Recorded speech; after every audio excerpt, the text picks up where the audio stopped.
Hello student, કેમ છો? મજામાં? સાઈરામ.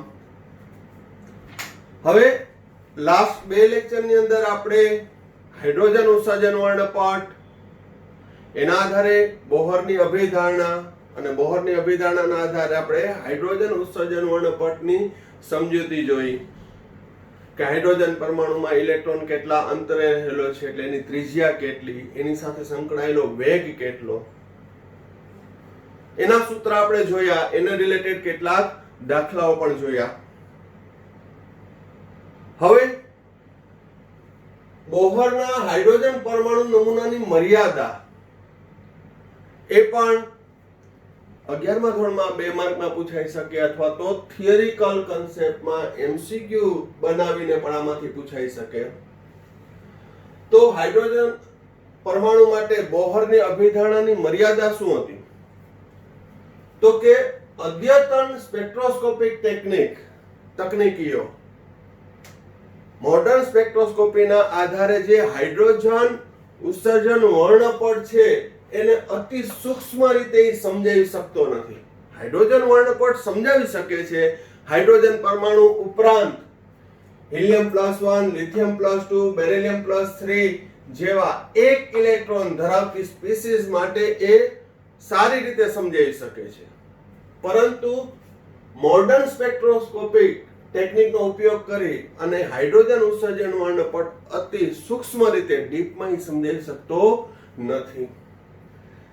પરંતુ આ બધા માટે એ લાગુ પડશે, એટલે યાદ રાખજો, બોહરનો પરમાણુ નમૂનો છે એ હાઇડ્રોજન, હિલિયમ +1, લિથિયમ +2 અને બેરિલિયમ +3 માટે લાગુ પડે. કારણ શું? તો કે એમાં એક જ ઇલેક્ટ્રોન છે. એમાં કેટલા ઇલેક્ટ્રોન છે? એક. અહીંયા એક પ્રોટોન, એક ઇલેક્ટ્રોન. હિલિયમ +1 ની વાત કરું તો 2 પ્રોટોન અને 2 ન્યુટ્રોન અને એક જ ઇલેક્ટ્રોન છે. પણ જો હું હિલિયમ ની વાત કરું તો હિલિયમમાં 2 પ્રોટોન, 2 ન્યુટ્રોન અને 2 ઇલેક્ટ્રોન છે. હવે એક ઇલેક્ટ્રોન એક ઉત્સર્જિત રેખા આપે તો 2 ઇલેક્ટ્રોન છે 2 રેખા આપે છે. તો એના વિશેની સમજૂતી બોહર આપી શકતો નથી. એટલે કે એક કરતા વધુ ઇલેક્ટ્રોન ધરાવતા પરમાણુના પરમાણુ વર્ણપટ સમજાવી શકતો નથી. જેમ કે હિલિયમમાં 2 ઇલેક્ટ્રોન છે. હવે 2 ઇલેક્ટ્રોન હોય તો બંને છે એ પહેલી કક્ષામાં જ હોય, તો એનું વર્ણપટ, એની રેખા કેવી મળશે?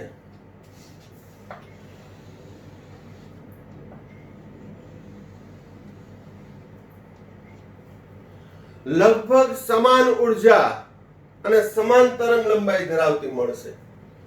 હવે તમને દેખાય છે એક, દેખાય છે કેટલી? એક, પણ 2 છે, કારણ કે 2 ઇલેક્ટ્રોન છે. તો 2 ઇલેક્ટ્રોન દ્વારા 2 રેખાઓ ઉત્સર્જિત થશે. એના વિશેની સમજૂતી આપી શક્યો નહીં. કઈ રીતે એ ખબર પડી? તો કે ઝીમેન નામના વૈજ્ઞાનિકે ચુંબકીય ક્ષેત્રમાં, ચુંબકીય ક્ષેત્ર એટલે N ધ્રુવ અને S ધ્રુવ માં આ હાઇડ્રોજનની રેખાઓને, હિલિયમની રેખાને પસાર કર્યું તો ત્યાંથી 2 છૂટી પડી. 2 રેખાઓ છે એનું વિપાટન થયું, એને સ્પ્લિટિંગ કહેવાય. આગળ જતા શું? ચુંબકીય ક્ષેત્રમાં પસાર થતા બંનેનું વિપાટન થયું અને બંને જુદી પડી. આ રેખા 1 અને રેખા 2 છે. 2 રેખાઓ મળે. હકીકતમાં છે કેવી? એક જ, કારણ કે એકબીજા પર સંપાત થયેલી છે. તો આ ચુંબકીય ક્ષેત્રમાં વિકિરણની અસરને ઝીમેન અસર કહે છે.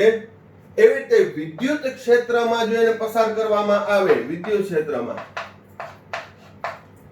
તો પણ આ 2 રેખાઓ છે એ અલગ પડે છે. આ અસરને સ્ટાર્ક અસર કહે છે. તો બોહરનો હાઇડ્રોજન પરમાણુ નમૂનો છે, એટલે કે બોહરની અભિધારણા છે એ ઝીમેન અસર કે સ્ટાર્ક અસર, ઝીમેન ચુંબકીય ક્ષેત્રની અને સ્ટાર્ક વિદ્યુત ક્ષેત્રની અસર દ્વારા થતું વિપાટન એટલે કે સ્પ્લિટિંગ સમજાવી શકતો નથી. ઇન શોર્ટ કહીએ તો બોહર છે ફક્ત એક ઇલેક્ટ્રોન ધરાવતી પ્રણાલી જેવી કે હાઇડ્રોજન, હિલિયમ +1, લિથિયમ +2, બેરિલિયમ +3 માટે જ લાગુ પાડી શકાય છે.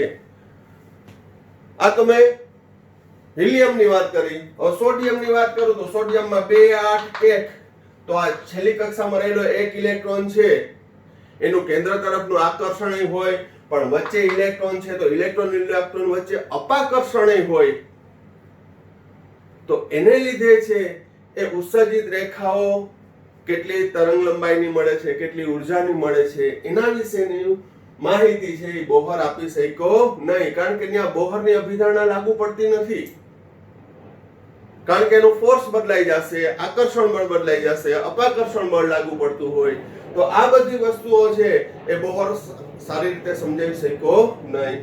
વધુમાં અહીં બે પરમાણુ વચ્ચે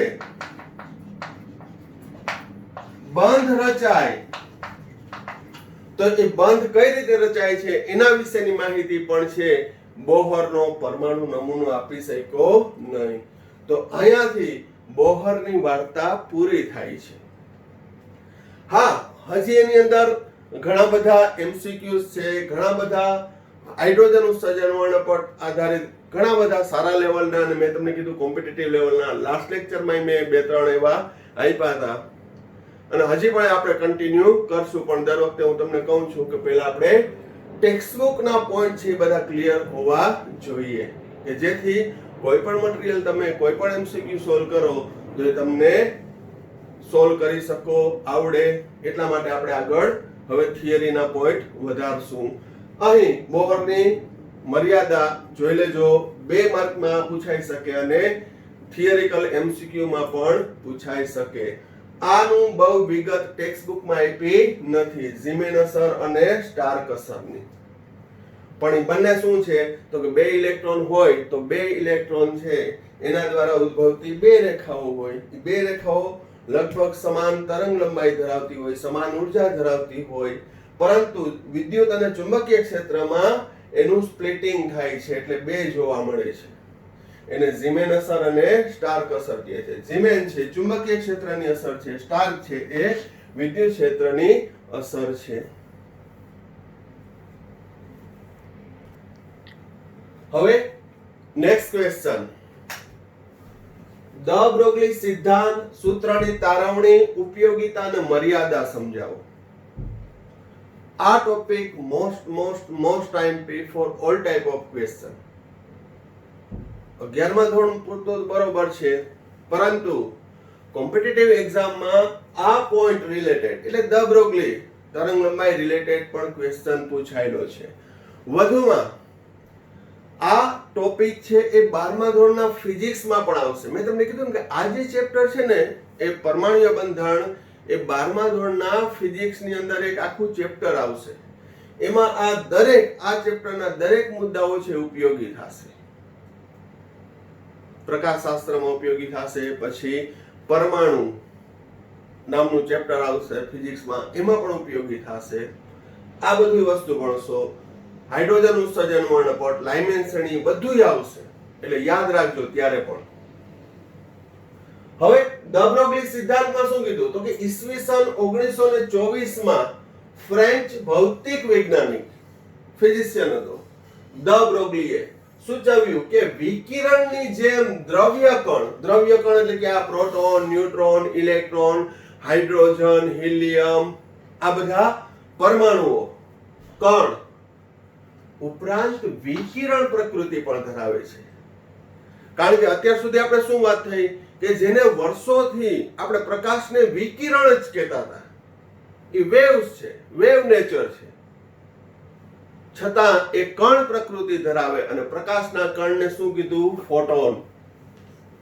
તો જે વિકિરણ હતું એ કણ પ્રકૃતિ ધરાવે છે, તો જેને આપણે વર્ષોથી કણ પ્રકૃતિ કહીએ છીએ તો એ વિકિરણ પ્રકૃતિ ધરાવતા હોવા જોઈએ. તો દ બ્રોગલીએ શું દલીલ કરી તો કે એની દલીલ હતી કે જેની વર્ષોથી વિકિરણ છે એ કણ પ્રકૃતિ ધરાવે, તો જેને આપણે વર્ષોથી કણ કહીએ છીએ કે આ proton, neutron, electron, hydrogen, helium જેવા સૂક્ષ્મ કણો જે વિકિરણ પ્રકૃતિ પણ ધરાવી શકે. આ એને સિદ્ધાંત રજૂ કર્યો. એનું પ્રાયોગિક સમર્થન તો એના સ્ટુડન્ટે આપ્યું હતું, પરંતુ એને શું દલીલ કરી, એને શું સિદ્ધાંત રજૂ કર્યો કે દરેક ગતિશીલ કણ સૂક્ષ્મ કણ એ તરંગ પ્રકૃતિ ધરાવે છે. દરેક ગતિશીલ કણ તરંગ પ્રકૃતિ ધરાવે છે. આના પહેલા પણ આ નાનકડો રેફરન્સ આગળના ટોપિકમાં આવી ગયો. મેં તમને કીધું કે અંધારા ઓરડામાં સળગતી તમે અગરબત્તી રાખો તો તમને અગરબત્તીનું સળગતું જે લાલ કલરનું ટોપ છે એ દેખાશે, પરંતુ એને જો ગતિમાં લાવો તો એ વિકિરણ જેવું લાગશે. ઇવન મારી આંગળી પણ તમને વિકિરણ જેવી લાગશે, પણ છે આંગળી, પણ કેવું દેખાય છે? વેવ્સ દેખાય છે.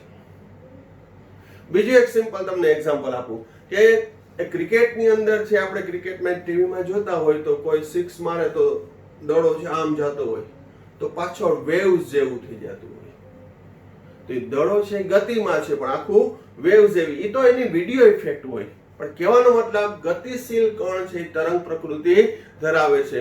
ઘણા તમે સાઉથના પિક્ચરમાં આમ માથું હલાવે તો આખું વેવ્સ ઉત્પન્ન થતા હોય, એ વિડીયો ઇફેક્ટ આપી હોય. પણ કહેવાનો મતલબ કે દરેક ગતિશીલ કણ એ તરંગ પ્રકૃતિ ધરાવે છે. એટલે જો હું આ કણ છે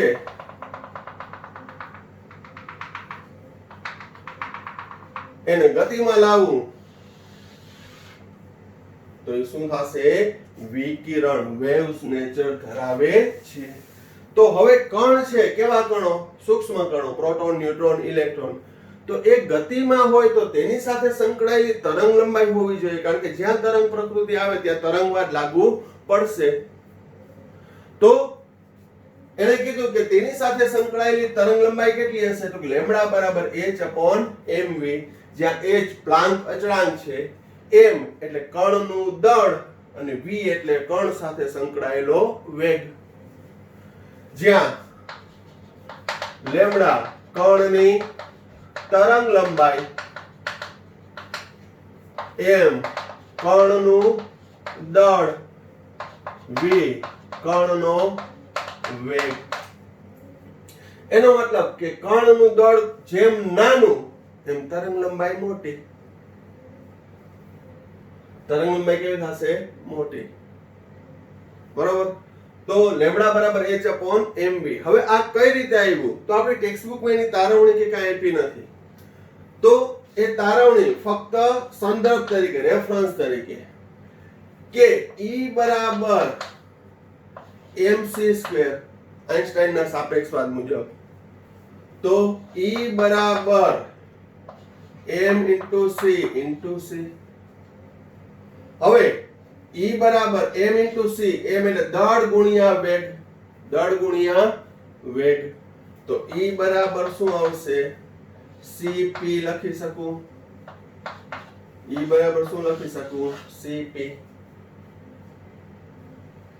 કારણ તો કે દળ ગુણ્યા વેગ, દળ ગુણ્યા વેગ એટલે વેગમાન p, કારણ કે p બરાબર c * p, c * m. વેગમાનનું સૂત્ર તમને ખબર જ છે. શું? તો કે વેગ ગુણ્યા દળ. તો અહીંયા હું cp લખી શકું. હવે E બરાબર hc/લેમ્ડા, E બરાબર hc/લેમ્ડા. તો આ સમીકરણ 1 કહું અને 2 કહું, સમીકરણ 1 અને 2 ને સરખાવતા hc/લેમ્ડા બરાબર cp. c ઉડી જશે. તો અહીં લેમ્ડાને સૂત્રનો કરતા બનાવું, લેમ્ડાને, તો લેમ્ડા સામેની બાજુ જાય, p આ બાજુ, h/p.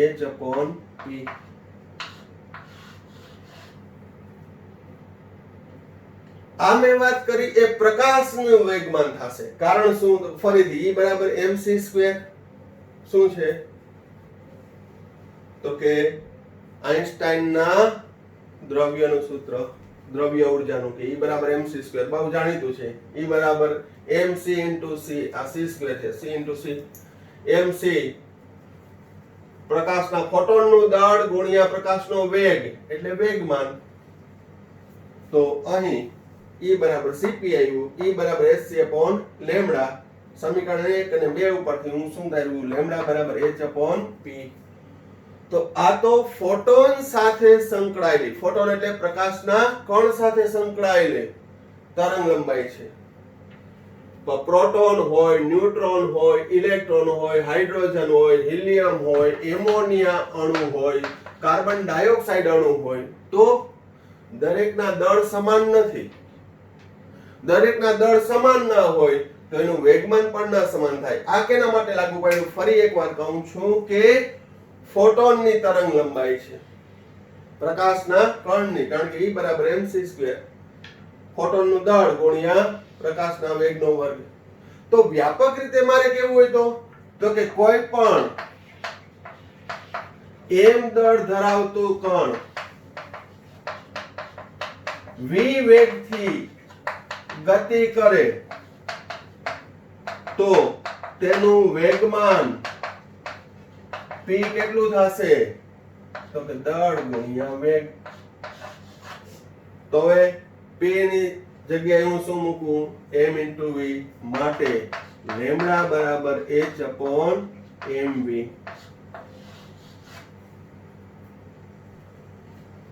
આ રીતે છે એ દ બ્રોગલીએ સૈદ્ધાંતિક સૂત્ર આપ્યું. શું? કે દરેક ગતિશીલ કણ તરંગ પ્રકૃતિ ધરાવે છે અને તેની સાથે સંકળાયેલી તરંગ લંબાઈ h upon mv જેટલી થશે. આ જે આવ્યું એ ફોટોન નહોતું, પણ આ વ્યાપક રીતે એટલે લેમ્ડા બરાબર h upon mv થશે. ઓકે, હવે દ બ્રોગલી સિદ્ધાંતની તારવણી આપણે જોઈ કે દરેક ગતિશીલ કણ તરંગ પ્રકૃતિ ધરાવે છે અને એની સાથે સંકળાયેલ લેમ્ડા તરંગ લંબાઈ h upon mv જેટલી થશે. ત્યારબાદ દ બ્રોગલી સિદ્ધાંતની ઉપયોગિતા શું? કે કણ તરંગ પ્રકૃતિ ધરાવે તો શું? તો કે ગતિશીલ ઇલેક્ટ્રોનની તરંગ પ્રકૃતિને લીધે તેનો ઉપયોગ ઇલેક્ટ્રોન માઇક્રોસ્કોપની રચનામાં થયો. ઇલેક્ટ્રોન માઇક્રોસ્કોપની રચનામાં ગતિશીલ ઇલેક્ટ્રોન છે એનો મૂળ વસ્તુ પર છે એ આપાત કરવામાં આવે છે, જેને લીધે જે મૂળ વસ્તુ છે એનું 150 લાખ ગણું આવર્ધન એટલું મોટું જોઈ શકાય છે. આવર્ધન એટલે એનલાર્જ, એટલું આપણે ઝૂમ કરી શકીએ છીએ, એટલું માઇક્રોસ્કોપમાં જોઈ શકાય છે. કારણ કે અતિ સૂક્ષ્મ પરમાણુની પણ રચના છે એ ઇલેક્ટ્રોન માઇક્રોસ્કોપમાં આપણે જોઈ શકાય છે. ઈ કેને કારણે સંભવ બની? તો કે ગતિશીલ ઇલેક્ટ્રોનની તરંગ પ્રકૃતિને લીધે. કારણ કે ઇલેક્ટ્રોન છે એ કણ છે, પરંતુ ગતિમાં આવે તો એ વિકિરણ સ્વભાવ ધરાવે છે અને આ વિકિરણ છે એ મૂળ વસ્તુ પર આપાત કરવામાં આવે તો આપણે 150 લાખ ગણું છે એ આવર્ધન અથવા એનલાર્જ કરી શકીએ. બીજું, ઘન પદાર્થો હોય તો ઘન પદાર્થના કોઈ પણ બે સ્તર વચ્ચેનું અંતર, કે આ બે સ્તર વચ્ચેનું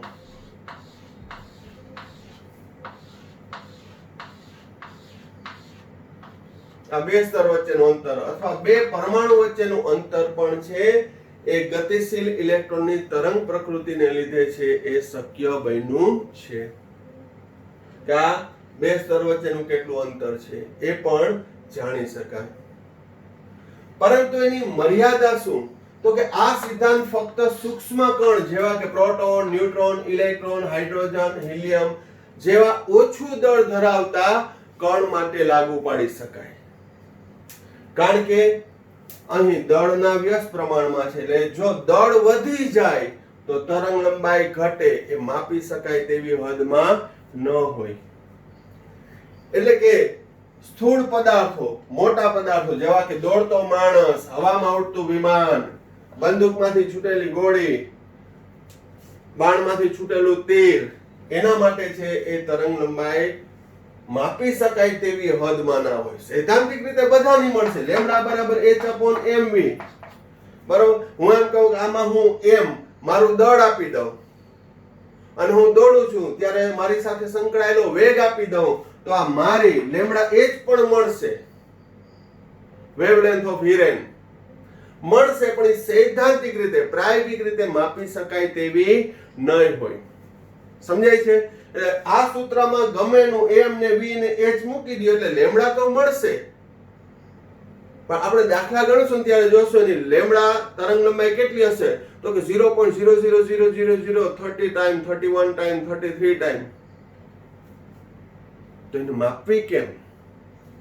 સૈદ્ધાંતિક રીતે બરોબર, પણ પ્રાયોગિક રીતે માપી શકાય તેવી હદમાં હોતી નથી, એનું કન્ફર્મેશન મળે નહીં. એટલે કે સ્થૂળ પદાર્થો માટે છે આ સિદ્ધાંત લાગુ પાડી શકાય નહીં, પણ સૂક્ષ્મ કણોના દળ નીચા હોવાથી, ઓછા હોવાથી તેને સાથે સંકળાયેલી તરંગ લંબાઈ પ્રાયોગિક રીતે માપી શકાય તેવી હદમાં મળે છે.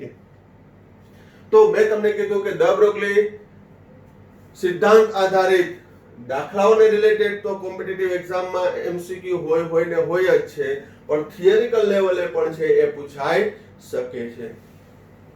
ઓકે, તો આ પોઈન્ટ રિલેટેડ મેં તમને આમ પહેલા કીધું હાઇડ્રોજન ઉત્સર્જન વર્ણપટમાંથી ક્વેશ્ચન હોય, આ પોઈન્ટમાંથી JEE નીટ લેવલના એક્ઝામની અંદર છે ક્વેશ્ચન પૂછાયેલા છે, અને એ ટોપિક હજી આપણે કન્ટિન્યુ રાખીએ છીએ કે કેવા કેવા પ્રશ્ન પૂછાયેલા છે. આની અંદરથી એડિશનલ શું એ પણ આપણે હમણાં આગળના ટોપિકમાં ચર્ચા કરીશું. હવે આપણે દ બ્રોગલી તરંગ લંબાઈ ને થિયરીનો અભ્યાસ કર્યો. હવે કેટલાક MCQ ટાઈપના ક્વેશ્ચન જોઈ લઈએ. સમાન વેગ ધરાવતા નીચેનામાંથી કયા કણની તરંગ લંબાઈ સૌથી વધુ હશે? ક્વેશ્ચન વાંચો, જ્યારે MCQ ની અંદર સોલ્વ કરતા હોય ત્યારે જે મેઇન પોઈન્ટ હોય છે અંડરલાઈન કરી લેવાની. સૌથી વધુ માહિતી છે, તરંગ લંબાઈ સૌથી વધુ કેની છે, બરોબર? પછી આપણે સૌથી ઓછી ની કરી આવે એટલે જોવાનું સૌથી વધુ તરંગ લંબાઈ કેની, તો લેમ્ડા બરાબર h/mv. એમાં v તો કેવો છે બધા માટે સમાન એટલે અચળ થઈ જશે, કોન્સ્ટન્ટ થઈ જશે. હવે તરંગ લંબાઈ છે એ દળના વ્યસ્ત પ્રમાણમાં છે, દળના કેવા વ્યસ્ત પ્રમાણમાં, એટલે કે જેનું દળ ઓછું એની તરંગ લંબાઈ વધુ હશે, જે કણનું દળ ઓછું એની તરંગ લંબાઈ વધુ હશે. હવે એમોનિયા છે તો એમોનિયાનો પરમાણુ ભાર 17 ગ્રામ થાય, CO2 નો 44 ગ્રામ થાય, પ્રોટોનનું દળ 1.67 ગુણ્યા 10⁻24 ગ્રામ થાય, ઇલેક્ટ્રોનનું દળ 9.109 ગુણ્યા 10⁻28 ગ્રામ થાય. તો આ ચારે ચાર ઓપ્શનમાં ઇલેક્ટ્રોન છે એનું દળ સૌથી ઓછું, તો તેની સાથે સંકળાયેલી તરંગ લંબાઈ કેવી હશે? સૌથી વધુ. તો જવાબ આવશે ડી. પણ સૌથી ઓછું પૂછ્યું હોય તો કે જેનું દળ વધુ CO2 નું, તો તરંગ લંબાઈ કેવી હશે? સૌથી ઓછી. ખ્યાલ આવે છે? તો આને રિલેટેડ આના જેવા ઓપ્શન જુદા હોય તો કયા કણની તરંગ લંબાઈ વધુ છે, ક્યાંની ઓછી છે, એવા કોમ્પિટિટિવ લેવલે ઘણા બધા પ્રશ્નો પૂછાયેલા છે. તમે જે તે ટોપિક છે એ ખાલી હું તમને કહું કે મેં ભણાવી દીધું, તમે ભણી લીધું એ નહીં, પણ એ ક્યાં ઉપયોગી થશે અને ક્યાં એપ્લિકેશન છે, ક્યાં પૂછાયેલું છે, જે તે બુક તમે સોલ્વ કરો, એ પોઈન્ટ રિલેટેડ તમે દ બ્રોગલી નો પોઈન્ટ કાઢો તો એની અંદરથી જે તે ક્વેશ્ચન આવડવા જોઈએ. વાંચી તો કોઈ પણ શકે.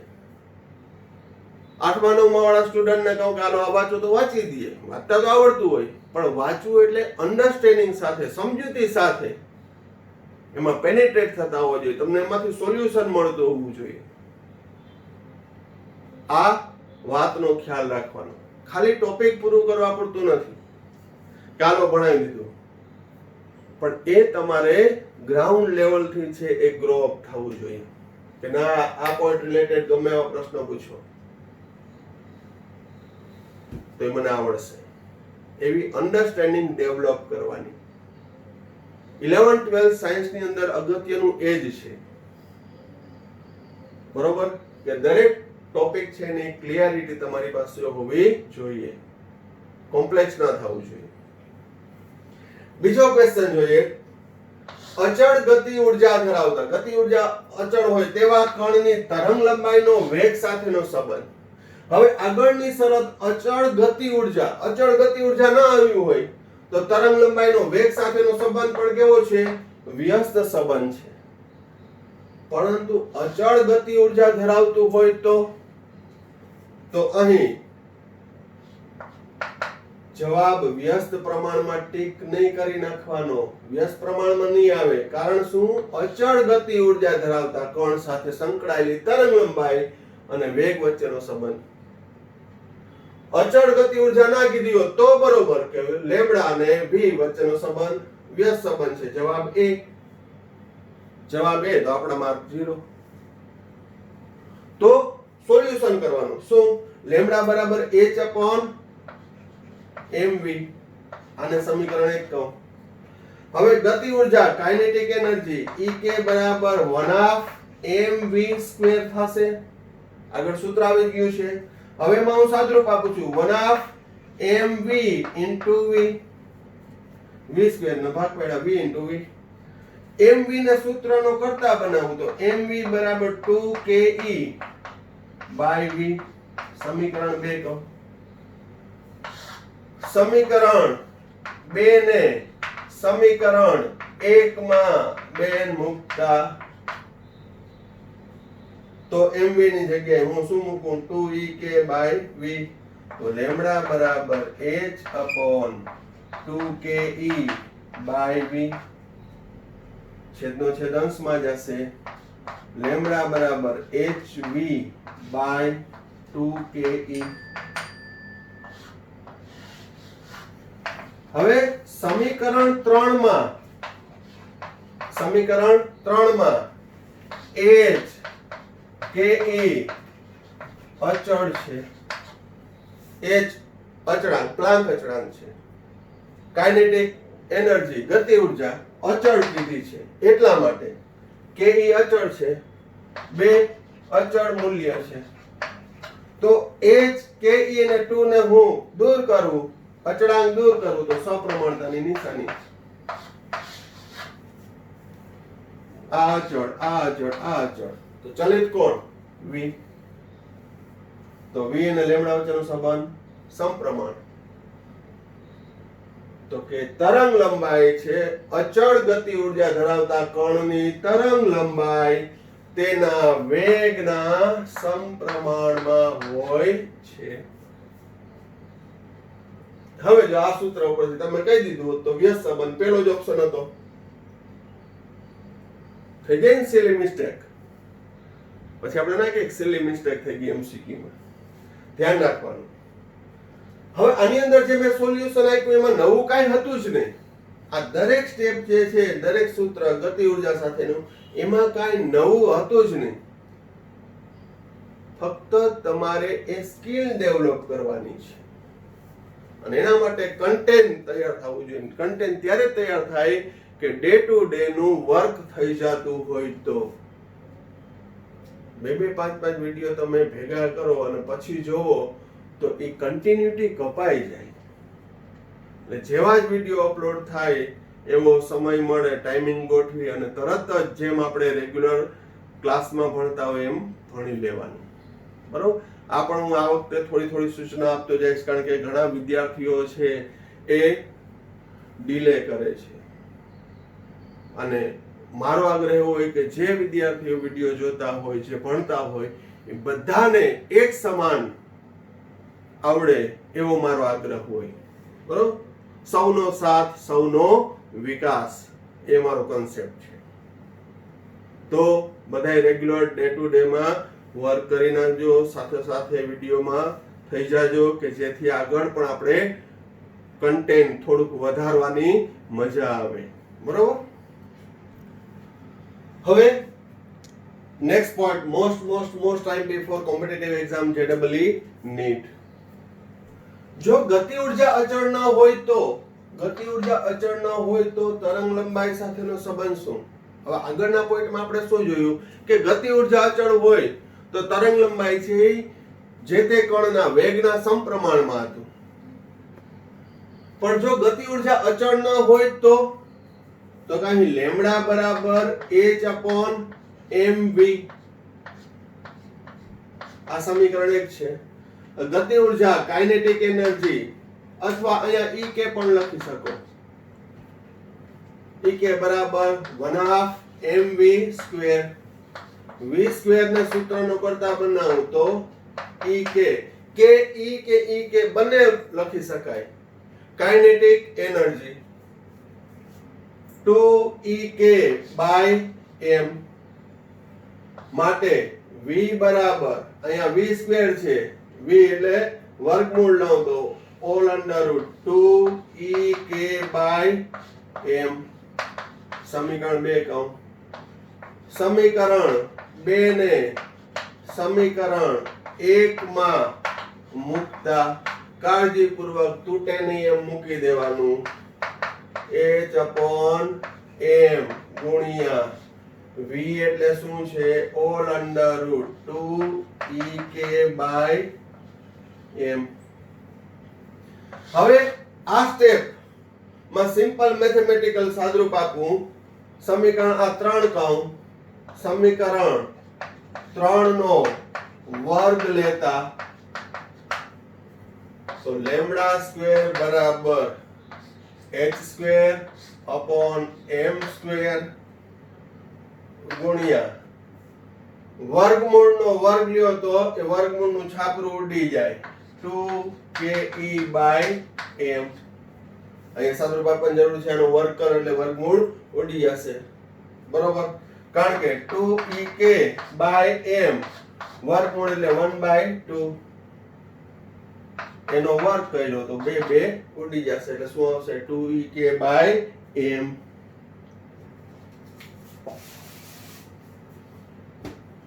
હવે λ² બરાબર a².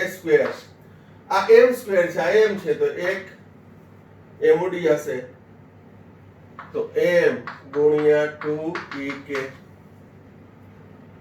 ફરી વર્ગમૂળ લેતા λ બરાબર h/√2ek/m. 2ek/m.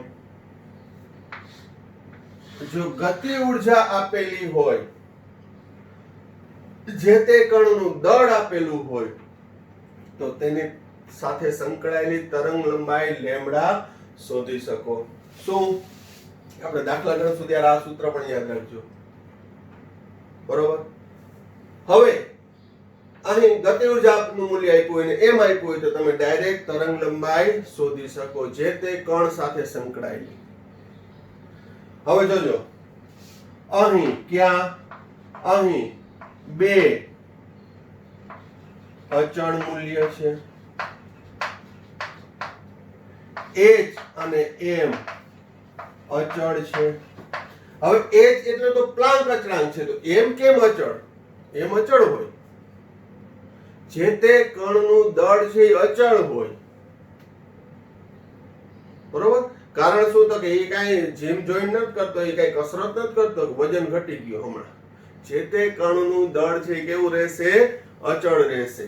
એ અચળાંક હોય. બરોબર. નિર્જીવ પદાર્થ છે, નિર્જીવ કણ છે. હમણાં તો બહુ ઘસાઈ ગયો, હમણાં તો જામી ગયો, એવું નથી થતું. m અચળ, h અચળ, તો અચળાંક દૂર કરું તો લેમ્ડા આ અચળ, m અચળ, 2 અચળ, lambda is proportional to 1/√ke અથવા ek. એનો મતલબ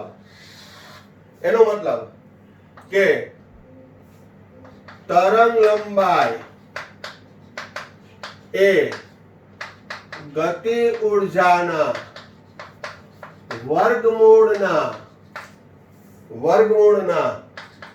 વ્યસ્ત સંબંધમાં હોય છે.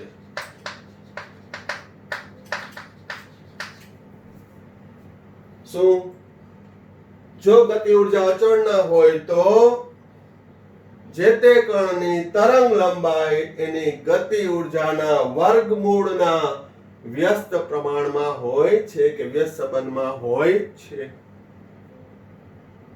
તો આ જે સૂત્ર છે એ દાખલા માટે પણ ઉપયોગી છે અને એઝ યુઝ્યુઅલ દર વખતેના રૂટીન મુજબ જે હું ક્યારેક ઇન્સ્ટન્ટ વર્ક તમને દેવાનું રહી ગયું હોય તો ઘણાને મજા ના આવી હોય કે આજે કેમ સરે ઇન્સ્ટન્ટ ના આપ્યું કે હોમવર્ક ના આપ્યું, અને એ ઇન્સ્ટન્ટ વર્ક ના આપું તો મને ખુદને મજા ના આવે, બરોબર? તો આજે આપણે ઇન્સ્ટન્ટ વર્કમાં શું આપશું કે જો કણની ગતિ ઉર્જા 9 ગણી કરતા તેની તરંગ લંબાઈ કેટલા ગણી થશે, મારે આન્સર જોઈએ છે. કોમેન્ટ બોક્સમાં આપો કે પછી પર્સનલ મેસેજ કરીને આપો. શું? જો કણની ગતિ ઉર્જા 9 ગણી કરવામાં આવે તો તેની તરંગ લંબાઈ છે કેટલા ગણી થશે? એ જે તે જવાબ છે તમારે મને કોમેન્ટ બોક્સમાં અથવા તો મને પર્સનલ મેસેજ કરીને પણ તમે આપી શકો છો. તો આ વ્યવસ્થિત જોઈ લેજો, કારણ કે આ વિડીયોની અંદર આપણે અહીંયા સુધી રાખીએ છીએ. નેક્સ્ટ વિડીયોમાં આને રિલેટેડ આપણે દાખલા ગણશું અને જે આ ટોપિક રિલેટેડ કયા ક્વેશ્ચન પૂછાયેલા છે કોમ્પિટિટિવ એક્ઝામમાં એની પણ સાથે સાથે ડિસ્કશન કરતા જશું. મેં તમને કીધું કે ખાસ જે હાઇડ્રોજન ઉત્સર્જન વર્ણપટ પછીનો દરેક ટોપિકમાંથી કોમ્પિટિટિવ એક્ઝામમાં ક્વેશ્ચન પૂછાયેલા છે. નીટની અંદર આ ચેપ્ટરમાંથી 2 કે 3 જેટલા ક્વેશ્ચન છે પૂછાય છે, એટલે સાથે સાથે એ પણ તમે કરતા રહેશો કે જેથી તમને ખુદને કોન્ફિડન્સ ડેવલપ થાય, બરોબર? તો આ વિડીયોમાં આપણે અહીંયા સુધી રાખીએ છીએ. કાળજીપૂર્વક જોજો અને જેવો જ અપલોડ થાય એવો તરત જ છે એ ટાઈમ કાઢીને જોઈ લેવાનું, પેન્ડિંગ નહીં રાખવાનું. Okay, thank you. સાયરા.